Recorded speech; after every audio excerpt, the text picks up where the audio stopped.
اس لیے میرے عزیزو اپنے دلوں کو ہر وقت صاف شفاف رکھے، صاف دل رکھے، اور اونچ نیچ ہو جاتی ہے. ہاں مزاج مختلف ہوتے ہیں، اونچ نیچ ہو جاتی ہے. یہاں تک کہ حضور علیہ الصلوۃ والسلام کے گھر کے اندر بھی اونچ نیچ ہوئی. چند دن تک حضور گھر سے باہر رہے، ہاں، لیکن الحمدللہ پیارے نبی نے سبق دیا، ارے جب گھر میں رہتے ہیں تو اونچ نیچ ہو سکتی ہے، لیکن درگزر معافی درگزر، پھر زندگی محبتوں والی گزرنے لگ گئی. مزاج میں حضرت صدیق اکبر اور حضرت عمر رضی اللہ تعالیٰ عنہ کے مزاج میں فرق تھا. ہاں دو چند مرتبہ طبیعت کے اندر فرق بھی آیا، لیکن اللہ کا خوف غالب تھا، آخرت کی فکر غالب تھی، نبی کی تعلیمات آنکھوں کے سامنے تھی. تو حضرت عمر ناراض ہوئے تو پیچھے پیچھے صدیق اکبر معافی مانگنے کے لیے.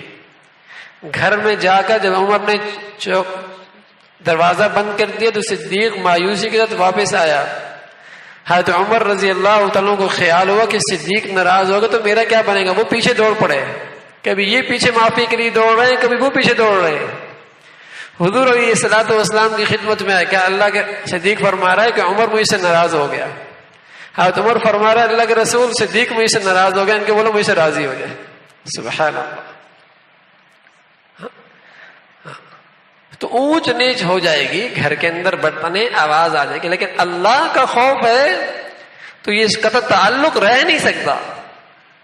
ہاں یہ نفرتیں رہ نہیں سکتی، یہ رنجشیں رہ نہیں سکتی. کشیدگی ختم ہو جائے گی، رنجشیں ختم ہو جائیں گی اگر اللہ کا خوف موجود ہے کہ رب کی رحمت روٹ جائے گی، ایمان کا نور نصیب نہیں ہوگا. جتنے بھی تہجد پڑھتے رہیں، تسبیحات پڑھتے رہیں، تلاوتیں کرتے رہیں، لیکن دلوں کے اندر کینہ اور بغض بھرا پڑا ہے تو کوئی نور نہیں ملنا، کوئی نور نہیں ملنا.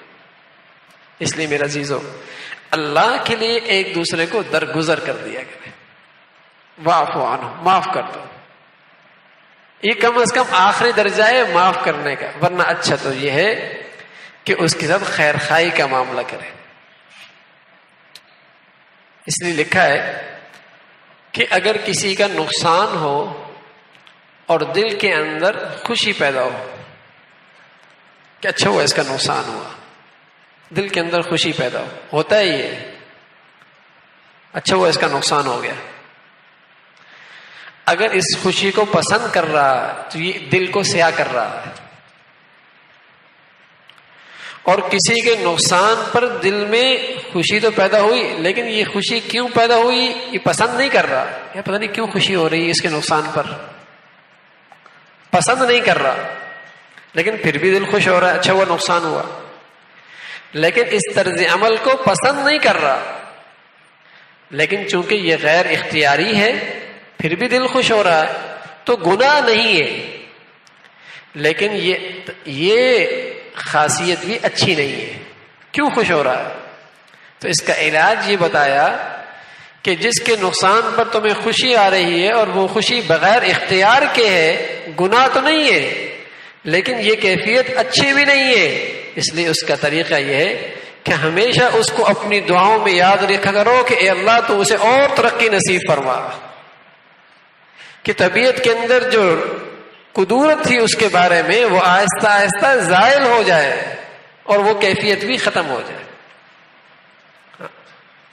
اس کی تعریف کرو لوگوں کے سامنے، اس کی اچھائیاں بیان کرو، تو اس سے انشاءاللہ یہ کیفیت بھی ختم ہو جائے گی. تو میرے دوستو ہماری زندگی ایسی ہو کہ سب سے صلہ جوئی ہو، محبتوں والی ہو، پیار والی ہو. اس لیے کہ ہم اپنے عیب تو نہیں دیکھتے، دوسروں کے عیب خوردبین لگا کر دیکھتے ہیں. خوردبین، چھوٹے سے چھوٹا بھی بیوی دیکھ رہی ہوتی میاں کیا کر رہا ہے، میاں بھی اس کے چھوٹے چھوٹے قصور دیکھ رہا ہوتا ہے. تو میرے دوستو خوردبین لگا کر زندگی دیکھی جائے گی تو پھر زندگی تھوڑی بنا کرتی ہے. زندگی تو بنتی ہے اس کی خوبیاں دیکھ کر، مثبت سوچ رکھ کے، اچھائیاں دیکھ کر. ارے کچھ نہ کچھ کمزوریاں تو سبھی کے اندر ہوتی ہیں. کون ایسا ہے جو ہر قسم کی کمزوریوں سے پاک ہے.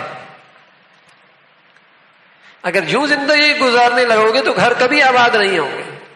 ہاں اپنی کمزوریاں خوردبین لگا کے دیکھو، یہ ترقی کی علامت ہے، یہ بڑائی کی بات ہے.